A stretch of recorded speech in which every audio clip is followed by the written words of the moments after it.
안녕하세요. 2016학년도 대학 수학능력시험 수학 A형. 저는 여러분과 함께 1년 동안 열심히 달려온 친절한 하영쌤입니다. 자, 이제 드디어 해설 강의가 시작이 되었는데요. 여러분 아마도 많이 실망하셨을 겁니다. 제가 먼저 이렇게 얘기를 하고 시작하는 이유는요. 저도 제가 항상 얘기했죠. 모의고사, 모의평가, 학력평가 해설 강의할 때 여러분과 똑같이 시험지를 받고 똑같은 마음으로 똑같은 시간에 똑같이 문제를 푼다라고 했었습니다. 제가 3월부터 10월까지 똑같은 시간에 여러분과 함께 시험 문제를 풀었었는데요. 오늘이 가장 힘들었습니다. 여러분도 아마 똑같았을 거예요. 자, 힘들다라는 게요. 마찬가지로 다른 문제들을 풀 때는요. 제가 그 전까지는 시간이 굉장히 많이 남아서 여러 번 검토도 하고 그리고 예쁘게 쓰고 해설 강의까지 준비하는데 그렇게 많은 시간이 걸리지 않았었어요. 오늘은요. 시간이 굉장히 많이 걸렸습니다. 그리고 저도 여러분처럼 똑같은 중압감으로 문제를 풀다 보니 오히려 아이디어가 잘 떠오르지 않더라고요. 여러분도 그랬을 거라고 생각이 들고요. 문제 자체도요. 쉬운 문항이다 라고 해도 그 문항 사이에 굉장히 많은 안전장치들이 들어있었습니다. 무슨 얘기냐? 그냥 쉽게 그냥 눈으로 풀리는 문항인 것 같았지만 계산을 해야 되고 또 계산을 해야 되고 또 계산을 해야 되는 그런 문항들이 꽤 많이 분포하고 있었고요. 그리고 대망의 30번 문항 매우 어려웠습니다. 그렇기 때문에 학생들이 정말 힘들었을 것 같다라는 생각이 들고 아마도 난이도도 작년 수능보다 높아졌을 겁니다. 그런 거 여러분 생각하시고요. 어차피 점수, 물론 점수 중요하죠. 하지만 결국은 표준 점수로 대학을 간다라는 거. 그죠? 우린 수학을 공부했으니까 표준 점수가 뭔지 알아요. 표준 점수가 잘 나오면 되는 거예요. 그러니까 그런 절대적인 원점수에 너무 연연하지 마시고요. 우선 잘 채점하고 그리고 나 오늘 잘했어. 한번 쓰다듬어 주고 기특하다 한번 해주고 그리고 어떤 문항들을 내가 왜 틀렸는지 한번 확인해 보셨으면 좋겠습니다. 아셨죠? 그런데 정말 고생 많이 하셨어요. 자, 1번 문항부터 제가 문제를 해설 강의를 할 텐데요. 1번 문항부터 13번 문항까지는 모두 연계 문항이었습니다. 여러분도 아마 쉽게 예상하셨을 거예요. 1번 문항부터 13번 문항까지 그리고 대부분의 문항들이 나올 것이 나왔구나 라는 생각을 했었을 겁니다. 자, 문항이 어떤 문항이 나왔는지 한번 1번 문항부터 살펴보도록 할게요. 여러분 문제 위에 보면은요. 연계 문항의 경우에는 어떤 문항이 연계가 되었는지 이렇게 설명이 되어 있으니까 참고하시면 될 것 같고요. 자, 1번 문항에서는 어떻게 나왔습니까? 뺄셈에 대한 모든 성분의 합에 대한 문항이 나왔습니다. 우리가 항상 강조했듯이 덧셈, 뺄셈, 실수배, 언제, 행렬에서 자, 행렬에서 덧셈, 뺄셈, 실수배는 숫자의 계산과 동일하기 때문에 물론 A 빼기 B라는 행렬을 구해도 좋지만 각각의 행렬에 뭐를 물어보고 있습니까? 모든 성분의 합을 물어보고 있죠? 그래서 각각의 성분의 합을 구한 다음에 그냥 뺄셈을 해줘도 답은 동일하다라는 얘기를 계속 했습니다. 그렇게 해야지만 실수를 줄일 수 있다라는 얘기도 했었어요. 자, 다 더해보도록 하겠습니다. 8이죠? 자, B의 모든 성분의 합은 3이에요. 그래서 8 빼기 3을 하면 정답은 얼마가 된다? 5가 된다라고 해주셔도 되는 거예요. 그리고 이렇게 푸는 것이 실수를 줄이는 방법입니다. 아셨죠? 자, 2번 문제 바로 가보도록 하겠습니다. 자, 이번 문제 역시도 연계 문항이고요. 수능 특강에서 유제 3번 문제와 연계가 되었습니다. 그냥 계산하는 문제입니다. 지수의 계산 문제 2번 문제에서 나올 것이다 라고 예상했었고요. 지수의 계산 문제는 소인수분해가 핵심이다. 즉 8은 소인수분해하면 2의 세제곱이에요. 의 3분의 1제곱 플러스 27은 소인수분해하면 3의 세제곱이죠. 의 3분의 2제곱. 지수법칙 두 개 뭐 해주면 돼요? 곱해주면 돼요. 곱해주면 되죠? 그러면 2의 몇 제곱? 3 곱하기 3분의 1, 1제곱 플러스 3의 3 곱하기 3분의 2 제곱이죠? 따라서 2 플러스 9가 돼서 정답은 얼마가 됩니까? 11이 나오게 되는 겁니다. 어렵지 않게 할 수 있어야 됩니다. 3번 문제 가보도록 하겠습니다. 자, 함수의 극한에 관한 문제입니다. 함수의 극한에 관한 문제. 분모, 분자가 0분의 0꼴이죠. 0분의 0의 꼴인 문제지만 선생님이 얘기했었습니다. 함수의 극한 문제가 0분의 0의 꼴일 때는 원래는 인수분해를 해야 되지만 인수분해까지 해서 문제 출제될 것이다. 굉장히 요즘은 친절하다라는 얘기까지 했어요. 그래서 x 플러스 2 약분되죠. 그렇게 한 다음에 x자리에 얼마 대입하면 마이너스 2를 대입하면 돼요. 즉 마이너스 2의 제곱 플러스 5가 정답이 되고요. 마이너스 2를 제곱하면 얼마? 4죠. 플러스 5 하면 정답은 얼마가 된다? 9가 나오게 되는 겁니다. 이것 역시도 나올 자리에 함수의 극한 문제 나왔고요. 어렵지 않게 해결할 수 있어야 됩니다. 다음 문제 볼게요. 마찬가지입니다. 행렬의 성분 중 0의 개수를 물어보는 문제입니다. 행렬의 성분 중 1의 개수를 물어보는 문제죠. 1의 개수, 0의 개수, 성분의 합에 대한 문제 4번 문항에 나올 것이다 라는 얘기 했었고요. 이 문항 역시도 연계 문항이었습니다. 자, 행렬의 성분 중 얼마의 개수? 1의 개수는 그래프를 나타내는 이 그래프의 변의 개수 곱하기 얼마 해주면 돼요? 2를 해주면 돼요. 그래서 변의 개수 세보는 거예요. 하나, 둘, 셋, 넷, 다섯, 여섯, 7개죠. 따라서 7 곱하기 2를 하면 14가 우리가 구하려는 정답이고요. 변이라는 것은요. 꼭지점끼리 연결된 것을 변이라고 하는 거죠. 그러니까 꼭지점, 꼭지점, 꼭지점, 꼭지점, 꼭지점, 꼭지점 이런 것을 우리가 변이라고 하고 이 변의 개수를 다 센 다음에 곱하기 2를 해주면 정답이 되게 된다라는 것을 쉽게 알 수 있습니다. 자, 이렇게 4번 문항까지 쉽게 왔고요. 5번 문항 가겠습니다. 마찬가지입니다. 도함수 구해서요. 거기에다 x자리에 얼마를 대입하는 문제입니까? 1을 대입하는 문제입니다. 자, 도함수 구할 수 있어야 되죠. f'x. f'x는 x세제곱 3x제곱 플러스 7x 미분하면 7, 3은 미분하면 0이 되고요. 이때 f'1의 값을 물어봤기 때문에 3 곱하기 1의 제곱은 3 플러스 7이죠. 그래서 정답은 얼마? 10이 나오게 되는 겁니다. 이 문제도 반드시 맞춰야 되죠. 3점짜리 문항이지만 그리 어렵지 않게 출제되었습니다. 6번 갈게요. 자, 조건부 확률에 식을 쓸 수 있어야 되고요. 그 다음에 A 교집합 B, 곱사건의 확률을 구할 수 있어야 됩니다. 우선은요. A라는 사건이 일어났을 하에 B라는 사건이 일어날 확률은 A라는 사건이 일어날 확률 분의 B 교집합 A가 되는 거예요. 그쵸? 자, 그런데 PA가 얼마입니까? 5분의 2예요. 그리고 B 교집합 A나 A 교집합 B가 같아요. 그리고 우리는 이 값을 구해야 됩니다. 그랬더니 이 값이 얼마예요? 6분의 5죠. 우리가 구하려는 값은 이 값입니다. 그러면 5분의 2가 사라져야 되죠? 양변에 5분의 2를 곱하면 P, A, 교, B는 6분의 5 곱하기 5분의 2가 되어서 약분하고요. 약분하면 얼마가 됩니까? 정답은 3분의 1이 나오게 되는 겁니다. 확률의 계산에서 이렇게 그냥 식 세워서 문제 푸는 거 반드시 나온다고 했습니다. 뭐 독립이 됐건 배반이 됐건 조건부 확률이 됐건 무조건 한 문항 나올 것이다. 나왔습니다. 다 맞추셔야 돼요. 다음 문제 갈게요. 자, 등비 수열에 관한 문항인데요. 조금 난이도가 있었을 겁니다. 사실 우리가 등차 수열이나 등비 수열에 관한 문항이 굉장히 최근에는 쉽게 출제되었었잖아요. 그래서 공차의 특징이나 공비의 특징만 알고 있으면 아주 수월하게 문제를 해결할 수 있었는데 이 문항은 조금은 난이도가 있었을 거예요. 어쨌든 간에 등비 수열의 특징 한번 보도록 하겠습니다. 등비 수열 AN에 대하여 공비를 등비 수열이니까 공비가 있을 거고요. 공비를 R이라고 했을 때 A의 n 플러스 1항을 A n번째 항으로 나눈 것이 공비죠. 그래서 이걸 R이라는 건 알아요. 그런데 선생님이 항상 강의에서 뭘 강조했습니까? n 플러스 k번째 항에서 n번째 항을 나눴을 때는 공비의 몇 제곱? n 플러스 k 마이너스 n, k제곱이 된다. 이게 시험에 더 유용하게 사용이 될 것이다. 라는 얘기를 계속 했었습니다. 그렇다면 여기 한번 가볼게요. A3과 A1이 있죠. 그럼 어떻게 쓸 수 있어요? A1분의 A3은 4라고 쓸 수 있겠네요. 그런데 A1분의 A3이에요.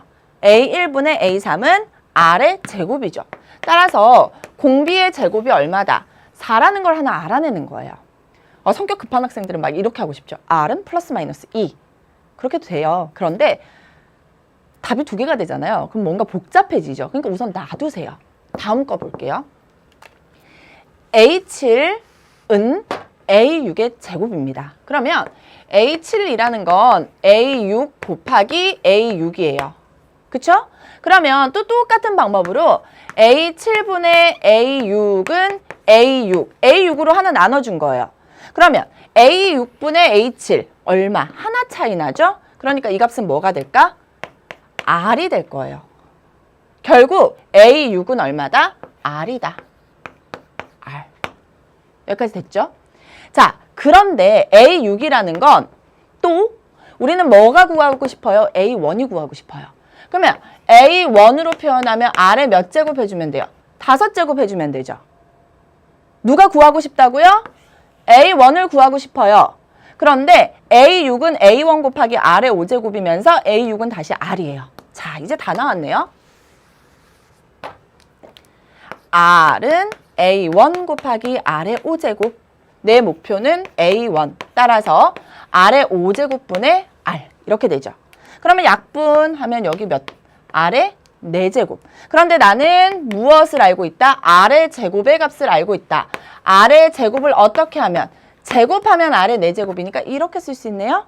그런데 R의 제곱이 얼마예요? 4예요. 그러면 4의 제곱분의 1이니까 정답은 16분의 1이 되게 되는 겁니다. 할 수 있겠어요? 이런 식으로 문제 해결하시는 게 아마도 좀 실수를 줄이고 빠르게 풀 수 있는 방법이에요. 그런데 아주 기본적인 방법대로 문제 해결하셔도 나쁘지 않아요. 뭐 예를 들어 AN이 등비수열일 때 A1 곱하기 R의 n-1제곱이잖아요. 요거 그대로 이용해서 A3도 써보고요. A7도 써보고요. A6도 써보세요. 그렇게 해서 그대로 대입해도 같은 값이 나오게 될 거예요. 하지만 선생님이 조금 다르게 풀어드린 겁니다. 요렇게 풀어보세요. 그러면 다른 문제 풀 때도 훨씬 더 도움이 많이 될 거예요. 어쨌든 7번 문제 16분의 1이라는 거 한 번 더 확인하고 넘어가도록 할게요. 등비수열 나왔고요. 다음 문제 갈게요. 나올 문항이 나왔죠? 뭐예요? 그래프가 주어지고 우극한과 좌극한 물어보는 문항입니다. 자, 앞에 있는 것이 뭐예요? 좌극한. 마이너스 1로 갔는데 마이너스 1보다 작은 쪽에서 아무것도 없네? 0으로 가는 거죠? 0으로 가는데 0보다 큰 쪽에서 0으로 가는 거예요. 자, 마이너스 1로 갈 거니까 마이너스 1에 딱 벽을 막아두세요. 작은 쪽에서 마이너스 1로 왔어요. 막혔어요. 얼마에서 막혔습니까? 1. 다음, 0으로 갈 겁니다. 0에서 벽 막아주세요. 0보다 큰 쪽에서 0으로 오는 거예요. 그래프 따라서 막혔어요. 얼마 있습니까? 1. 그래서 1 플러스 1 하면 정답 얼마? 2. 맞춰야 되겠죠? 이제 이런 거 틀리면 절대 안 됩니다. 그래서 이렇게 8번 문항도 어렵지 않게 풀어봤고요. 이런 그래프나 우극한, 좌극한에 대한 문항들은 워낙 연계교재에서 많이 연습했었기 때문에 여러분이 쉽게 해결할 수 있었을 거예요. 다음 문제 가보도록 할게요. 자, 사실은 이 모표준 편차를 이용한 표본 평균의 그 표준 편차에 대한 문제가 그렇게 뭐 요거를 딱 물어보는 문항이 그렇게 많이 출제된 적은 없습니다. 보통은 이걸 이용해서 어떤 다른 문항을 물어보는, 다른 개념을 물어보는 문제들이 더 많이 출제되었는데 정말 기본적인 개념을 물어봤어요. 모표준 편차가 14인 모집단에서 크기가 n인 표본을 임의 추출하여 구한 표본 평균을 x바라고 할 때 x바의 표준 편차가 2래요. 자, x바의 표준 편차 어떻게 구합니까? 모표준 편차 14를 크기의 루트 양의 제곱근으로 나눠주면 그것이 표본 평균의 표준 편차예요. 은 2. 기본적인 개념 물어보는 문제입니다. 약분할 수 있죠? 7. 따라서 7은 루트 n. n은 얼마다? 7의 제곱, 49. 이렇게 구할 수 있죠. 정말 기본적인 개념 물어보는 문제였습니다. 이것도 맞추셔야죠. 우리 이미 연습했었습니다. 다음 문제 갈게요. 자, 이 문항이 제가 3점짜리 문항치고는 그렇게 쉬운 문제는 아니었을 겁니다. 사실 3점짜리 문항이라면 아까처럼 정말 계산이 좀 간단하고 하나의 개념만 딱 물어보는 게 3점짜리 문항이라면 이 문제는 보세요. 수열 AN에 대하여 곡선이 X축과 만나고 끊어 읽으세요. 이 곡선은 X축과 만나지 않는다. 두 가지의 조건이 있고 그걸 이용해서 뭐를 구해야 될까요? AN을 구해야 되겠죠? 그런 다음에 n제곱분의 AN의 극한값을 물어보는 문항이었어요. 자, 이 문항은 사실 결국 AN을 구하는데 AN이 딱 떨어지지도 않아서 수열의 극한의 대소관계까지 다 알아야지만 해결이 가능한 문항이었습니다. 선생님이 무슨 얘기 했었죠? 뭐뭐하고 뭐뭐한다. 이런 조건이 나올 때는 항상 하나하나 해결하라고 했어요. 자, 그래서 곡선을 봤더니 2차 함수입니다. x에 관한 2차 함수가 x축과 만난다. 뭐예요? 실근이 존재한다. 중근일 수도 있고 서로 다른 두 실근일 수도 있습니다. 뭐라고 하면? y를 0이라고 하면. 왜? x축이 y는 0이니까. 따라서 y를 0으로 두고 x제곱 마이너스 m 플러스 1x 플러스 an은 0이라고 두고 이것의 판별식을 D1이라고 할게요. 왜? 한 번 더 해야 되니까 D1이라고 하면 판별식 m 플러스 1의 제곱 마이너스 4, 1 곱하기 an은 x축과 만난다. 2차 방정식이 서로 다른 두 실근을 가지거나 중근을 가진다. 즉 판별식이 0보다 크거나 같아야 된다. 4an 넘길게요. 4an m 플러스 1의 제곱이죠. 따라서 an은 뭐보다 4분의 m 플러스 1의 제곱보다 작거나 같다라는 거 식 하나 나왔습니다. 자, 이제 두 번째 갈게요. 곡선은 x축과 만나지 않는다. 무슨 얘기죠? x축, y는 0, 즉 x에 관한 2차 방정식으로 만들면 이 x에 관한 2차 방정식의 판별식을 D2라고 했을 때 이 판별식, 즉 마이너스 n의 제곱 마이너스 4, 1 곱하기 an이 0보다 작아야 됩니다. 선생님, 아까 판별식 할 때 여기는 마이너스 있었는데 왜 그냥 제곱했어요? 사실 마이너스를 제곱하면 그냥 플러스가 되잖아요. 그래서 이렇게 그냥 써도 되고 선생님이 이것도 한번 보여드리는 거예요. 즉, 마이너스 제곱하면 플러스. 그래서 요거는 n제곱 마이너스 4an이 0보다 작다. 넘어가겠습니다. 4an이 뭐보다 크다? n제곱보다 크다. 따라서 4분의 n제곱보다 an이 크다라는 것이 하나 더 나오게 되는 거예요. 자, 조건이 몇 개입니까? 2개입니다. 2개죠? 그럼 2개를 모두 만족해야지만 an이 되겠죠. an은 그럼 뭐가 될까요? 4분의 n제곱보다 크고 4분의 n 플러스 1의 제곱보다는 작거나 같다. 문제가 생겼죠. 문제에서 무엇을 물어보냐면 n제곱분의 an의 극한값을 물어봤습니다. 수학은 공평해요. n은 자연수죠. 0보다 커요. n제곱으로 나눕니다. 그러면 똑같이 n제곱으로 나눠주면 돼요. 자, 볼게요. 여기 n제곱으로 나눴어요. 그러면 사라지죠? 그래서 뭐만 남아요? 4분의 1. 자, 여기도 n제곱으로 나눈 거예요. 약분이 안 돼요. 따라서 4n제곱에 n 플러스 1의 제곱. 자, 수열의 극한의 대소관계에서 an, bn, cn의 순서로 이렇게 수열이 있고 이때 an의 극한값과 cn의 극한값이 알파로 같으면 양 끝의 수열의 극한값이 알파로 같으면 뭐가 됩니까? 가운데 있는 수열의 극한값도 뭐가 된다? 알파가 된다라는 것. 따라서 여기부터 볼게요. 리미트. n이 무한대로 갈 때 4분의 1. 얼마입니까? 4분의 1이죠. 여기도. 리미트 n이 무한대로 갈 때 4n 제곱분의 n 플러스 1의 제곱. 자, 무한대분의 무한대 꼴이죠? 그런데 최고차항 볼까요? n의 제곱입니다. 최고차항이 같아요. 그러면 최고차항에 뭐만 비교한다? 개수 4, 1 해서 이 값도 얼마가 된다? 4분의 1. 따라서 두 값이 어떻게 돼요? 같아지죠. 양 끝의 수열의 극한값이 같기 때문에 가운데 있는 리미트 n이 무한대로 갈 때 n제곱분의 an 극한값 얼마가 된다? 4분의 1이 나오게 되는 겁니다. 아셨죠? 자, 10번 문제 3번 문항 치고는 꽤 난이도가 있는 문항이었습니다. 우선은 2차 함수의 그래프와 x축과의 관계, 즉 2차 방정식의 판별식 이용해서 관계 알아내야 되고요. 그 다음에 수열의 극한값에서 극한의 대소관계까지 알아야지만 풀리는 문제였습니다. 3번 문항 치고는 조금은 난이도가 있는 문항이었다라고 알고 넘어가시면 좋을 것 같아요. 다음 문제 가보도록 하겠습니다. 11번 문항입니다. 마찬가지입니다. 사실 로그 부등식에 관한 문항은요. 아주 기본적인 문항이 나올 것이다 라는 얘기를 했었어요. 정말 아주 기본적인 문항이 나왔는데 문제는 뭐냐면 여기에 K가 있어요. 이거 조금 어렵게 느껴졌을 겁니다. 3번 문항임에도 불구하고 학생들이 조금은 어렵게 느껴질 수밖에 없고요.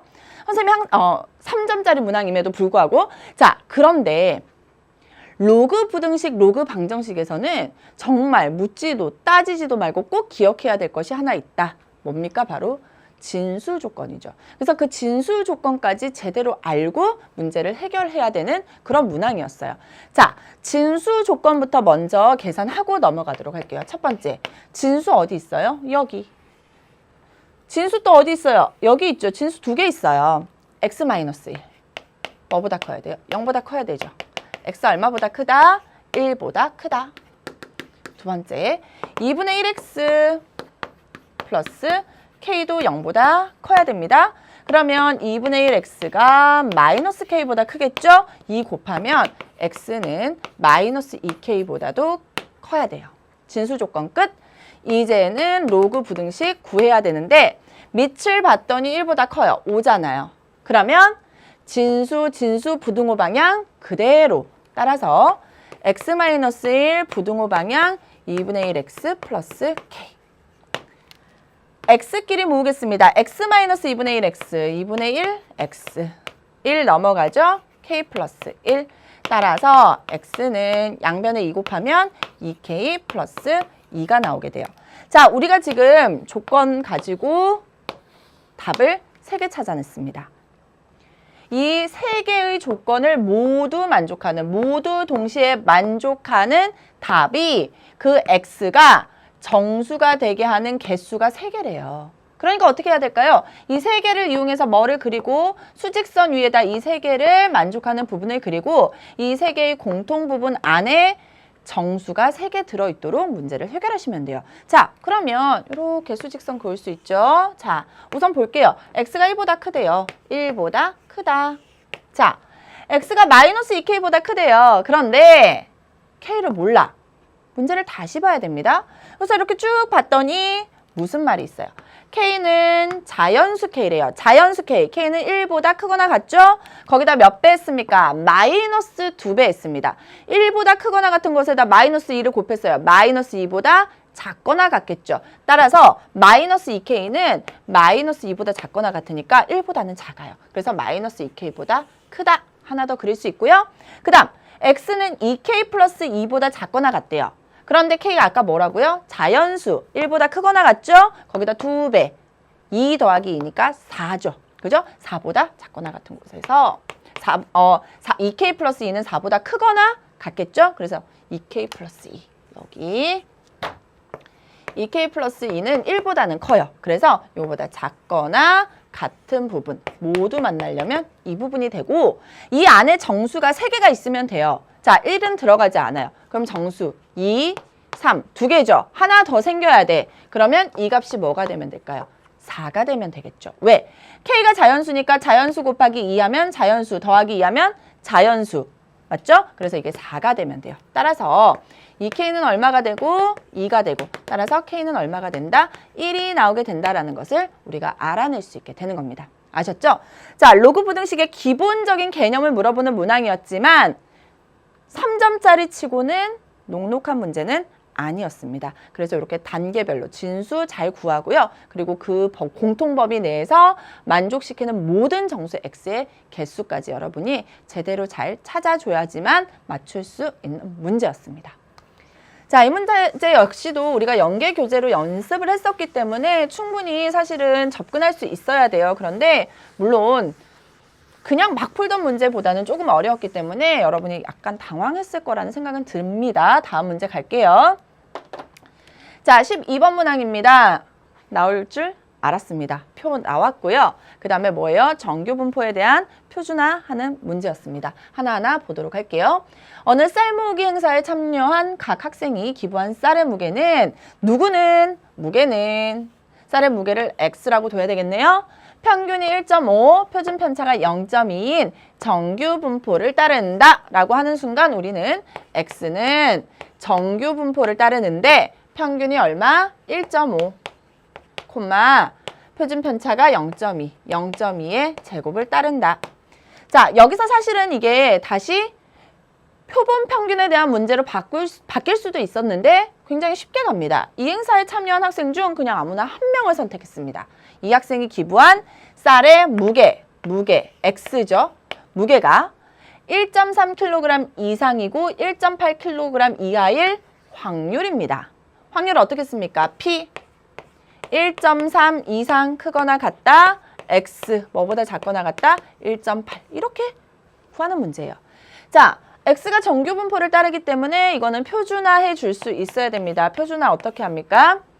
1.3에다가 평균 빼고요. 그리고 표준 편차로 나눠주면 되죠. 자, 수학은 공평해요. X에다가 1.5 빼고 0.2로 나눠주고요. 똑같이 1.8에다가 1.5를 빼고 0.2를 나누어 주면 이 값이 뭐가 되는 거예요, 이제? 평균이 0이고 표준 편차가 1인 이런 표준화를 시킬 수 있게 되는 거죠. 자, 그러면 이제 얼마입니까? 여기는 마이너스 0.2 나누기 0.2니까 마이너스 1 크거나 같고 Z 그 다음에 여기는 얼마입니까? 0.3, 0.2니까 2분의 3이죠. 2분의 3은 얼마예요? 1.5가 나오게 되고 우리는 이 값만 이제 계산해 주면 되는 겁니다. 자, 정규분포 그래프 한번 보도록 할게요. 이건 표준 정규분포니까 오케이. 평균이 얼마입니까? 0이죠? 그리고 0을 기준으로 똑같이 이렇게 양쪽으로 똑같이 생긴 그래프예요. 그런데 마이너스 1에서부터 얼마까지? 1.5까지의 넓이 구하는 문제입니다. 그러면 우리가 어떻게 합니까? 0을 기준으로 생각하죠?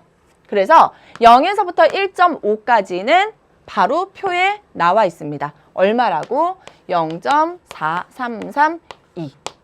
자, 그러면 마이너스 1에서부터 0까지가 문제예요. 여기는 했고 마이너스 1에서부터 0까지는 얼마와 같습니까?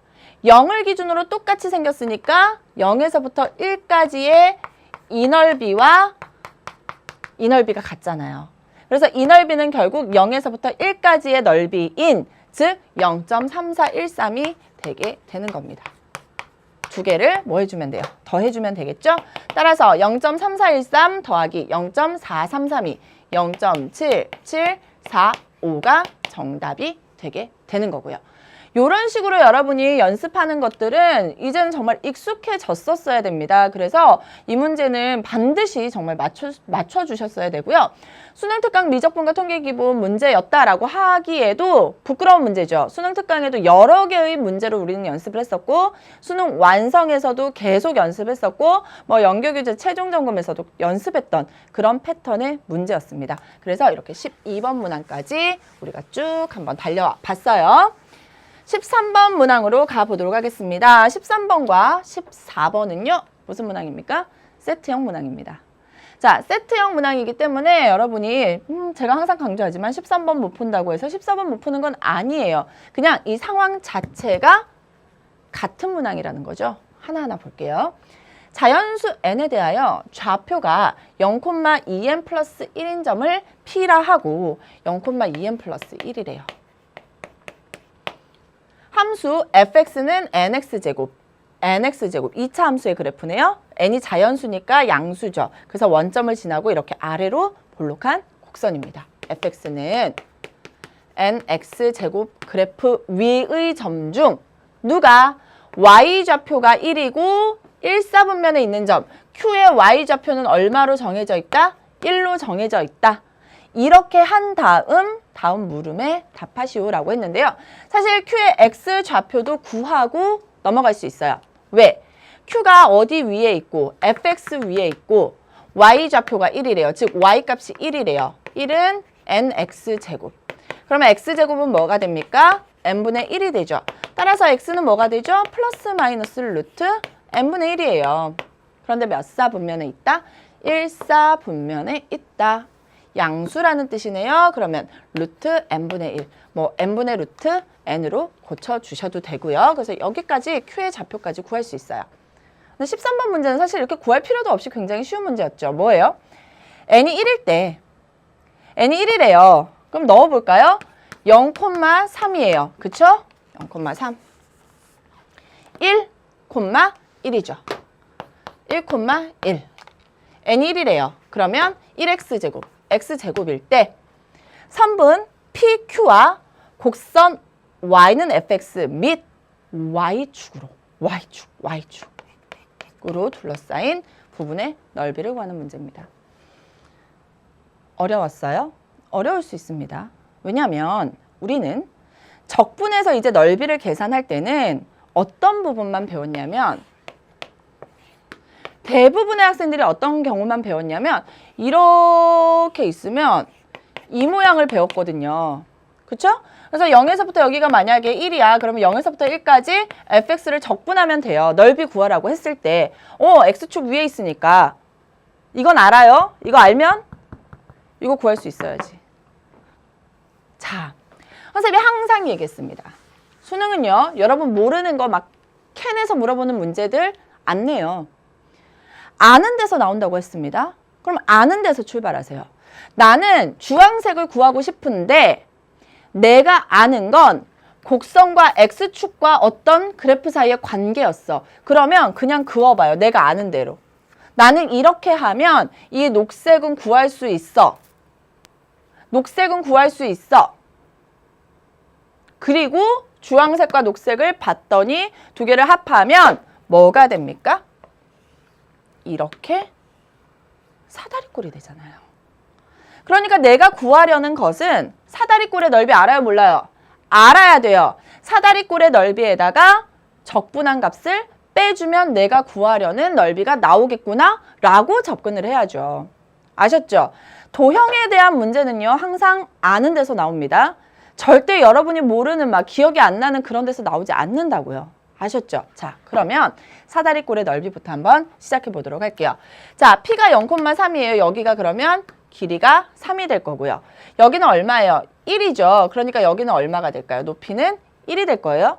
그리고 여기를 아랫변이라고 하면 여기 윗변인데 여기가 1,1이죠. 0에서부터 1까지 여기는 1이 돼요. 그럼 사다리꼴의 넓이 2분의 1 곱하기 높이 1에다가 아랫변 플러스 윗변 3 플러스 1 한 것에다가 녹색은 뭐예요?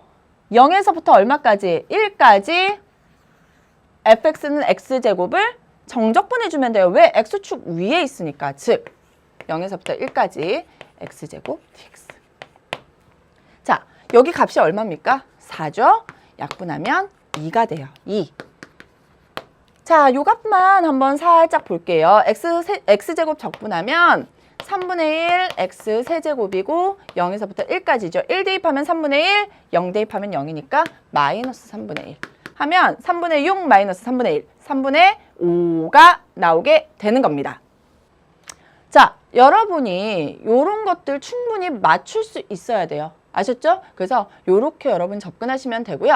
아는 데서 출발하셔야 됩니다. 항상 아는 데서 출발하면 충분히 문제 맞출 수 있어요. 여러분 막 Y축으로 둘러싸인 부분의 넓이 본 적 없는데 아니라고요. 아셨죠? 그래서 이렇게 13번 문제 해결해 봤고요. 14번 문제 갈 겁니다. 14번 문제 가는데 다시 원래대로 해놓고 갈게요. 2n 플러스 1. 그 다음에 여기는 뭐예요? fx는 nx 제곱이고요. 그리고 q는 뭐였습니까? n분의 1, 1이었어요. 다음 가볼게요. 자, 14번 갈게요. r이 0,1이래요. y좌표가 1, x좌표가 0이죠. 그러면 0,1인데 q의 y좌표도 1이니까 같은 높이에 r이 있을 거고 0,1이 될 거예요. 그쵸? 같은 y축. 이렇게 같은 y좌표를 가지게 되는 거예요. 대하여 이렇게 써놓고 났더니 삼각형 PRQ의 넓이, 삼각형 PRQ의 넓이를 SN, 선분 PQ의 길이를 LN이라고 할 때 극한값 구하는 문제입니다. 자, 그럼 삼각형 구하면 돼요. 삼각형의 넓이인데 다행히 여기가 y좌표가 같으니까 여기 이렇게 직각이 될 거고요. 그러면 이 길이와 이 길이만 알아내면 되잖아요. 이 길이는 얼마입니까? x좌표 같으니까 y좌표 길이만 계산하면 되는데 1에서부터 2n 플러스 1까지예요. 여기서 이거 빼버리면 되죠. 얼마? 2n. 그 다음 0에서부터 여기까지 가면 되죠. 얼마입니까? x좌표. 루트 n분의 1. n분의 1이에요. 여기가. 그러면 SN부터 쓸게요. SN은 2분의 1 곱하기 얼마? 2n 곱하기 루트 n분의 1 하면 약분되죠? 그리고 여기도 유리화 해볼까요? 루트 n분의 1, 루트 n을 곱하면 얼마가 됩니까? 루트 n 곱하기 루트 n 하면 n이고요. 분자에 n, 루트 n이 남아있고 약분되죠? 그래서 이 값은 얼마가 된다? 루트 n이 굉장히 간단해집니다. SN 찾았어요. 자, 그 다음 LN은요. PQ의 길입니다. 두 점 사이의 거리에 대한 문제죠. 두 점 사이의 거리 여러분 공식 알고 있어야 됩니다. X좌표끼리 빼서 제곱, Y좌표끼리 빼서 제곱. 제곱하기 때문에 빼는 값에 대한 순서는 전혀 문제가 되지 않습니다. 무슨 얘기하고 싶으냐면 0 빼기 루트 n분의 1 하나, 루트 n분의 1에다가 0을 빼나 제곱하면 같다는 거예요. 그래서 PQ, 이 길이를 LN이라고 하면 루트 n분의 1의 제곱이니까 뭐가 될까요? 그냥 쭉 쓸게요. 쌤이 이따가 다 계산을 해드릴게요. 그 다음 2n 플러스 1에서 1을 빼는 것이 훨씬 더 간단하겠죠. 그럼 2n 플러스 1에서 1을 뺐으니까 2n이 돼요.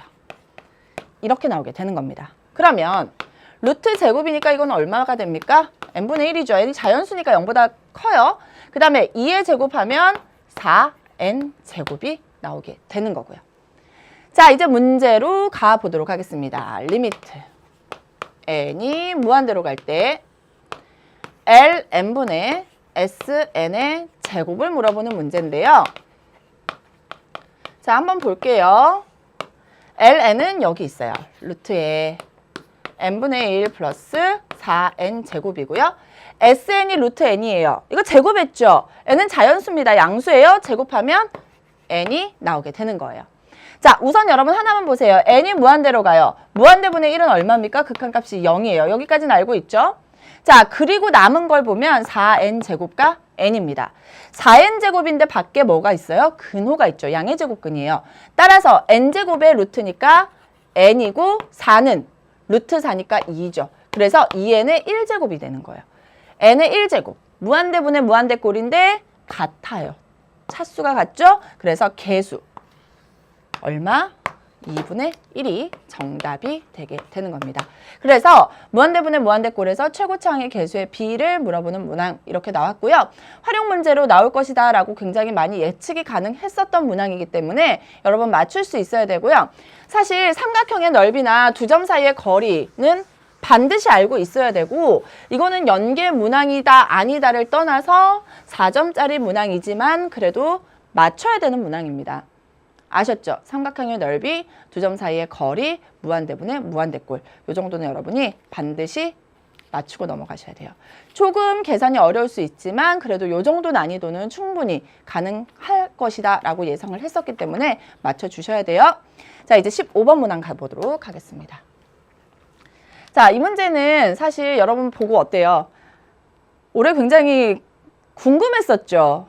무한등비 급수의 도형 A 활용 문제가 나올 것이냐? 나오지 않을 것이냐? 나왔는데요. 생각보다 굉장히 쉽게 출제되었습니다. 아마도 틀렸다면 학생들이 이 도형의 개수가 몇 배씩 늘어나는지 이거를 좀 놓쳐서 틀렸을 수 있겠지만 사실 나머지는요. 뭐 삼각비가 들어간 것도 아니고요. 그냥 정사각형의 넓이와 그리고 원의 넓이만 구하면 충분히 맞출 수 있는 문항이었기 때문에 이거 15번 문항에서 4점짜리 문항으로 나왔지만 그래도 이 정도는 여러분이 꼭 맞출 수 있어야 된다라는 생각이 들어요. 자, 굉장히 길지만 여러분은 시험장에서 열심히 읽으셨을 거라고 믿고 저는 바로 그림에서 설명해 드리도록 하겠습니다. 자, 한 변의 길이가 얼마인 5예요. 한 변의 길이가 5. 한 변의 길이가 5인 정사각형입니다. 한 변의 길이가 5인 정사각형 ABCD의 뭐에서 대각선 BD. 대각선 BD. 대각선이에요. 그러면 5, 5 여기는 정사각형이니까 이 길이는 뭐가 됩니까? 5 루트 2가 되어야 되죠? 잘 모르겠으면 피타고라스 정리 쓰셔야 돼요. 5의 제곱 플러스 5의 제곱 하면 25 플러스 25, 50이죠? 따라서 25 곱하기 2가 돼서 5 루트 2라는 거. 이 정도는 알고 있어야 되고요. 자, 그렇게 한 다음에 어떻게 하라라고 했습니까? 자, BD의 5등분선. 5등분을 한 거예요. 그래서 B에서 가까운 순서대로 P1, P2, P3, P4 이렇게 쓴 거예요. 자, 5루트 2를 5등분 했대요. 그러면 하나는 얼마? 루트 2가 돼야 되죠. 잘 보세요. 여기서는 그럼 뭐가 될까? 요 값이 루트 2예요. 대각선이. 여기는 뭘까요? 원이니까 지름이 루트 2예요. 또 뭐? 대각선이 루트 2. 여기는 지름이 루트 2, 여기는 또 대각선이 루트 2라는 뜻이에요. 여기까지 이해되셨죠? 자, 여기까지 됐어요. 그렇게 한 다음에 어떻게 하라라고 했습니까? 여기 있는 지금 요 P3이라는 점을 가지고 요렇게 다시 만들고 또 요렇게 다시 만들었어요. 그러고 나서 다시 뭐가 나옵니까? 정사각형이 2개가 생겼죠? 이 2개의 정사각형은 당연히 똑같이 생겼을 거고 이걸 다시 뭐예요? 이렇게 대각선을 만들어서 5등분, 대각선을 만들어서 5등분하는 그런 것들이 계속 반복되는 문제입니다. 자, 이런 문제가 나왔어요. 해야 할 것은 무엇입니까? 우선 길이를 물어보는지 넓이를 물어보는지부터 확인할 거예요. 뭐예요? SN, 넓이를 물어보고 있습니다. 넓이를 물어보기 있기 때문에 뭐를 먼저 찾아야 된다? 첫 번째, 길이의 B. 찾아서 그것을 뭐 하면? 제곱하면 뭐가 된다? 넓이의 B가 된다. 그런데 이 문제는 잘 보셔야 되죠? 이 넓이에 비해서 바로 공비를 찾는 것이 아니라 도형이 몇 배씩 늘어납니까? 요걸 하나라고 보면 2개가 됐고요. 그 다음에 하나, 둘, 셋, 넷. 4개가 됐죠. 몇 배씩 늘어납니까? 2배씩 늘어납니다. 여기서 구한 공비에다가 얼마를 곱해야지만 2배씩 늘어나니까 2를 곱해야지만 우리가 원하는 공비가 되게 된다라는 거예요. 그런 다음에 첫째 항구에서 무한등비 급수 도형 그냥 식에다가 대입하면 되죠. 자, 이제 그러면 길이의 비를 구해야 되는데 선생님이 항상 하던 얘기가 있습니다. 길이의 비를 구할 때는요. 주어진 도형을 기준으로 하시면 돼요. 무슨 얘기냐면 많은 학생들이 이 도형의 넓이 5개를 다 합한 걸 먼저 S1을 구해. 그런 다음에 여기까지 구해서 이 도형들의 넓이를 합해서 거기다 곱하기 2까지 해야지만 공비가 나오는 줄 아는데 굳이 그렇게 할 필요 없어요. 왜? 닮은 도형이기 때문에 닮은 도형 안에서 같이 일어나는 일이기 때문에 여러분이 주어진 기준으로 된 이 커다란 정사각형 있죠. 그럼 이 정사각형과 닮음인 두 번째 정사각형의 길이를 찾아서 길이의 비를 구해줘도 아무 문제 없다는 거예요. 자, 그러면 목표가 생깁니다. 첫 번째 정사각형의 길이가 5예요. 그러면 두 번째 정사각형의 길이를 구하면 되는데 이 길이는 생각보다 어렵지 않습니다. 여러분 한번 보세요. 이렇게 잘라져 있죠. 예쁘게 해드릴까요? 이렇게 돼 있어요. 이렇게 될 거고 또 여기를 쭉 올려보세요. 이렇게 돼요. 맞습니까? 또 못 믿겠으면 이렇게도 해보세요. 이렇게도 해보세요. 그럼 결국 이 정사각형의 길이랑 이 정사각형의 길이가 같죠? 그런데 아까도 얘기했지만 여러분 보세요. 이 길이가 얼마였습니까? 이 길이가 루트 2였어요. 정사각형인데 대각선의 길이가 루트 2예요. 그러면 이 한 변의 길이는 각각 얼마여야 됩니까? 1, 1, 루트 2여야 되잖아요. 그러니까 여기가 길이가 1이에요. 1. 그럼 같은 이유로 여기도 뭐가 될까? 1이 되면 되잖아요. 1, 1. 선생님 이거는 아닌 것 같은데요. 뭐가 아니에요? 여기도 똑같이 이렇게 하면 정사각형이 나오잖아요. 그러니까 결국 두 번째 정사각형의 길이는 얼마가 된다? 2가 되는 겁니다. 그러면 첫 번째 정사각형의 길이는 5 대 두 번째 정사각형 2 제곱하겠습니다. 25 대 4가 되죠. 여기서 끝내지 말고 앞부분을 1로 만들어줘야 돼요. 그러면 25분의 4가 되어서 우리가 구하려는 공비는 25분의 4 곱하기 2, 즉 25분의 8이 바로 우리가 구하려는 공비다라는 것을 알 수 있게 되는 겁니다. 여기까지 이해되셨죠? 자, 그 다음 이제 첫 번째 항을 구할 거예요. 첫째 항은 어렵지 않아요. 잘 보세요.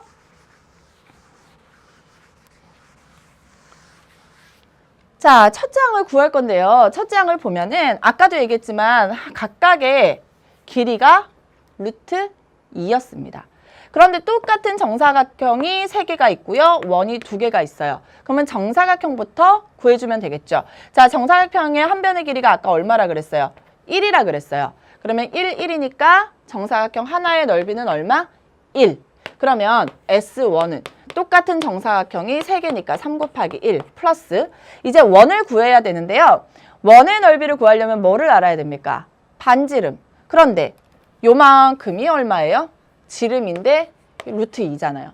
그러면 반지름이니까 반지름은 2분의 루트 2. 따라서 몇 개라는 거 우선 2개. 2개고 반지름 2분의 루트 2의 제곱에 파이를 넣어주면 되겠죠. 자, 그러면 이 값은 얼마? 3 플러스 2의 제곱은 얼마? 4고요. 루트 2의 제곱은 2예요. 그러면 여기는 약분하면 2, 약분하면 뭐만 남아요? 파이만 남게 되는 겁니다.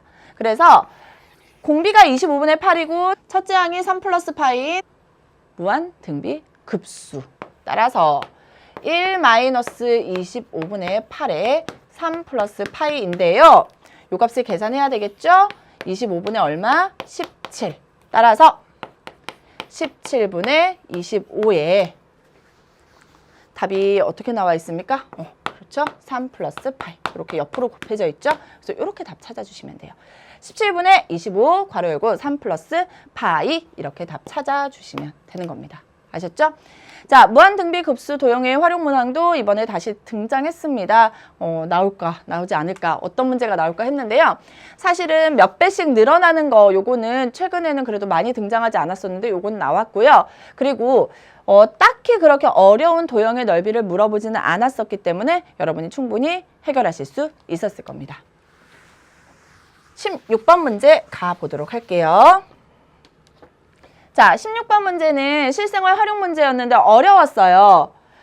보통 문제보다 조금 더 어려웠을 겁니다. 하는 방법은 똑같았는데 푸는 게 뭐 평소 때 봤던 거랑 약간 달랐을 거예요. 한번 보도록 할게요.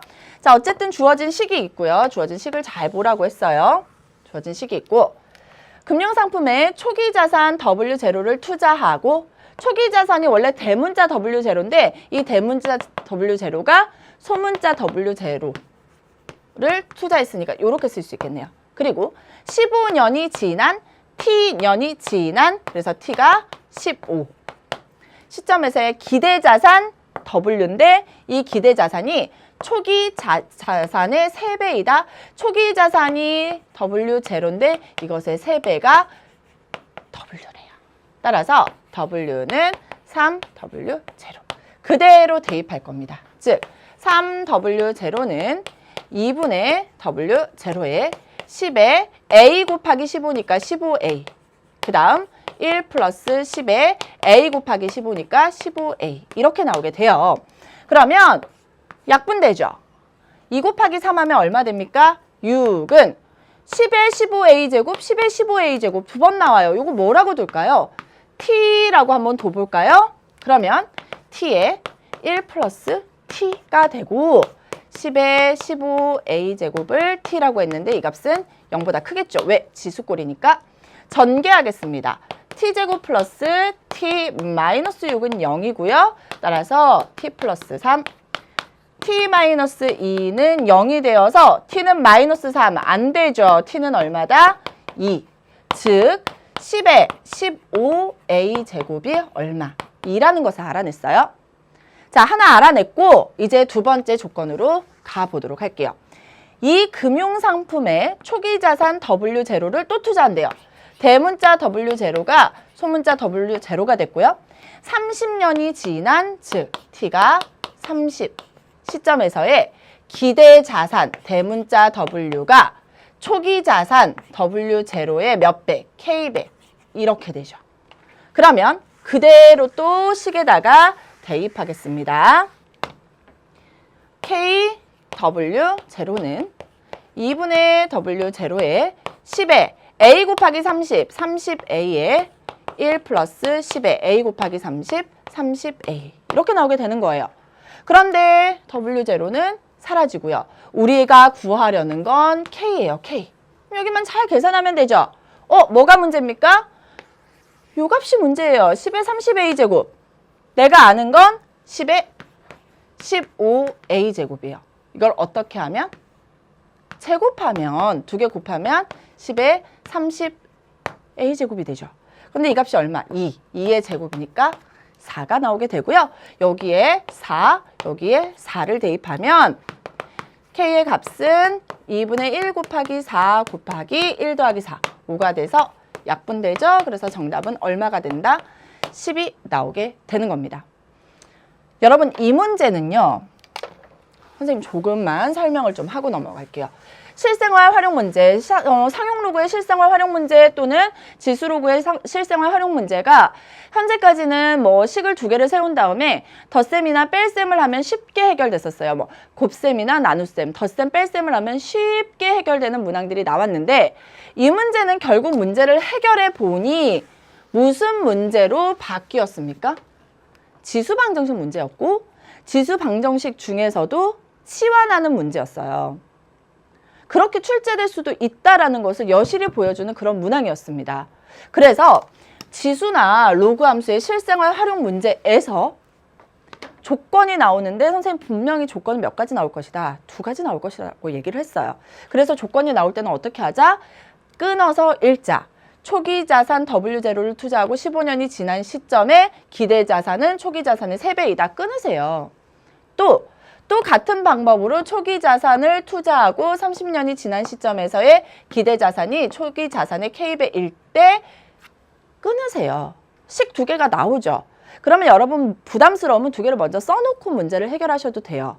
써놓은 다음에 이왕이면 같은 문자가 양변에 있으면 약분해버리는 게 훨씬 더 계산이 깔끔할 거고요. 그 다음에 이렇게 봤더니 똑같은 게 또 반복이 됐었죠.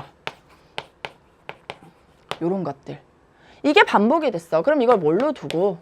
t로 두고 결국은 치환해서 2차 방정식 푸는 문제로 바뀌었죠. 그런데 지수 방정식에서 치환하는 문제는 중요하다라고 했습니다. 왜? 지수의 값이 항상 뭐보다 크다? 0보다 크기 때문에 답이 하나로 정해질 것이고 그렇게 한 다음에 또 10의 30a제곱이 나왔어. 10의 15a의 제곱이다 라는 것까지 다 이용해야 되는 문제였어요. 4점짜리 문항 답죠. 그래서 실생활 활용 문제가 사실 지금까지는 4점짜리 문항으로 출제되었음에도 불구하고 생각보다 그리 어렵지 않았지만 이 문항은 꽤 난이도가 있었던 문항이라고 여러분이 생각하셔야 돼요. 아셨죠? 그래서 이런 식으로 접근을 하시고 자, 지수 방정식이든 뭐 이런 상용로그 활용 문제든 지수 활용 문제든 어떤 것은 어떤 것의 몇 배이다. 어떤 것이 어떤 것의 몇 배이다. 이런 말이 나오잖아요. 그러면 식 세울 때 누구를? 초기 자산을 기준으로 해서 몇 배, 3배, K배 곱해주면 된다라는 거. 이런 것까지 여러분이 좀 잘 알고 접근하셨어야 되는 문제였습니다. 선생님이 지금 16번 문제까지 쭉 풀어드렸는데 조금 빨리 풀어드렸던 이유가 있습니다. 사실 이제 17번 문항부터 이제 쭉 문제들이 나오는데 그리 녹록치 않았을 거예요. 그래서 뒤에 있는 조금 고난도 문항들은 선생님이 조금 더 힘을 실어서 조금 더 자세하고 친절하게 알려드릴 생각으로 앞부분에 있는 문항들을 조금 빠르게 해결해 드렸었는데요. 선생님이 몇 가지만 좀 더 정리해 드리고 이 1부는 마무리를 하려고 해요. 사실 여러분 지금 이 대수능 문제를 볼 때는요. 시험을 치고 내가 어떤 부분을 왜 틀렸는지 궁금해하는 학생들도 있겠지만 앞으로 여러분이 대수능을 치를 학생들도 이 강의를 분명히 본다라는 생각도 저는 해요. 그랬을 때 몇 가지만 기억합시다. 교육 과정이 바뀌었기 때문에요. 우극한이나 좌극한에 관한 문항들 있죠. 우극한이나 좌극한에 대한 문항들은 기호가 바뀌었습니다. 그래서 여러분이 해설 강의를 이제 나중에 듣는 학생들 같은 경우에는 더하기 0의 위치가 반대로 나와 있을 수 있어요. 그런 것들은 여러분이 교육과정 잘 보고 맞춰서 공부하셔야 되고요. 사실 행렬 문항 같은 경우는 이제 앞으로 나올 교육과정에는 등장하지 않는 문항입니다. 그리고 지수 로그의 그냥 계산 문제 같은 경우에도 그렇게 많이 등장할 것 같지는 않아요. 함수의 극한 문제 반드시 나올 거고요. 아까 4번 문항에서 행렬과 그래프에 대한 문제 있죠. 이런 문항도 새로운 교육과정에서는 빠졌습니다. 그래서 이런 것들 좀 기억하시고요. 표준 편차에 대한 문항은 좀 더 강화돼서 출제될 가능성이 높기 때문에 이번에 대수능에서 나왔던 문항들, 정말 기본적인 개념에 대한 문항들 물어봤잖아요. 이런 문항들은 굉장히 중요해요. 그래서 지금부터 언제 이 강의를 들을지 모르겠지만 개념은 제대로 잡아주셔야 됩니다. 그리고 사실 10번에 우리 수열 문제 나왔는데요. 이 문항은 쉬운 수능이라는 기조에서 봤을 때는 3점짜리 문항이라기보다는 4점짜리 문항에 더 가까운 문항이라고도 볼 수 있는 문항이었어요. 그래서 2차 함수와 x축과의 관계, 정말 기본 중에 기본인데 이게 수열과 함께 나오다 보니 학생들이 어렵게 느껴질 수 있거든요. 2차 함수와 x축과의 관계, 결국 판별식을 이용하는 문제잖아요. 그런 2차 함수와 그래프의 x축과의 관계, 그게 결국 2차 방정식에서의 판별식과 연관된 문항이라는 거, 거기에다 2차 부등식까지 함께 알고 있어야지만 여러분 충분히 문제들, 다른 문제들 해결하실 수 있을 겁니다. 그리고요, 뭐 도함수 구하는 문제는요, 앞으로 어떤 수능이 나오더라도 미분이 나오면 충분히 출제될 가능성이 높죠. 그러니까 도함수는 반드시 알고 있어야 되고, 선생님 다시 얘기하지만 확률 통계 굉장히 강화됐습니다. 현재 나오던 문항보다 훨씬 더 많이 나올 수 있기 때문에 이런 조건부 확률의 계산 문제와 같은 이런 뭐 6번 문제도 좀 잘 알고 있어야 되고, 등비수열, 등차수열 이번 시험에도 또 나왔잖아요. 등비수열, 등차수열에 관한 문항들은 앞으로 교육과정에서도 강조되는 내용이니까 쭉 꼭 알고 넘어가셔야 돼요. 여러분 지금 올해 시험 친 학생들은 억울하겠지만 로그 부등식은 나오지 않을 겁니다. 그래서 로그 부등식 이번에 여러분 요 강의할 때 혹시나 2017학년도 대수능을 준비하는 학생이라면 요건 잘 가려서 보셨으면 좋겠고요. 자, 12번 문항은 정말 중요하고 정말 기본 중에 기본인 문항이라고 제가 아까도 말씀드렸습니다. 그래서 표준화시키는 거, 0로 바꾸는 거, 그래서 평균이 0이고 표준 편차가 1인 경우에 어떤 식으로 확률 계산할 수 있는지는 좀 잘 알아두시고요. 13번, 14번 문항 세트형 문항이었습니다. 세트형 문항 선생님이 항상 강조하지만 13번을 모른다고 해서 14번을 못 푸는 거 절대 아닙니다. 그래서 각각의 문항에 대해서 하라는 대로만 해결하시면 돼요. 사실은 13번 문항은 정적분하는 문제였지만 넓이를 물어보는 문항 제가 계속 강조했죠. 뭐라고 했습니까? 아는 도형에서 출제된다. 아는 도형인데 굉장히 쉬운 도형이었습니다. 이런 문제들 제 얘기가 기억이 났으면 맞출 수 있었을 것 같아요. 그리고 14번 문항 이렇게 수열의 극한의 활용 문제들도 이번에 나올 가능성이 높다라고 계속 얘기했었습니다. 두 점 사이의 거리라던가 넓이, 삼각형의 넓이 정도는 여러분 반드시 맞추셨어야죠. 그죠? 그리고 15번 문항 무한등비 급수 도형의 활용 문제 나올까 안 나올까 걱정했는데 15번, 16번 모두 기본적으로 나오던 문항이 또 등장했습니다. 등장했으니까 맞춰야죠. 그런데 15번 문항은 앞으로 수능에는 나올 가능성이 높지만 16번 문항은 그리 나올 가능성이 높지 않아요. 그러니까 여러분이 만약에 2017 수능을 준비한다면 그런 것들은 좀 잘 고려하고 잘 해설 강의 적절하게 들으셨으면 좋겠습니다. 어쨌든 1부 이렇게 선생님이 마무리할 거고요. 2부에서는 좀 더 고난도 문항들을 풀어드리도록 하겠습니다. 2부에서 만나도록 할게요.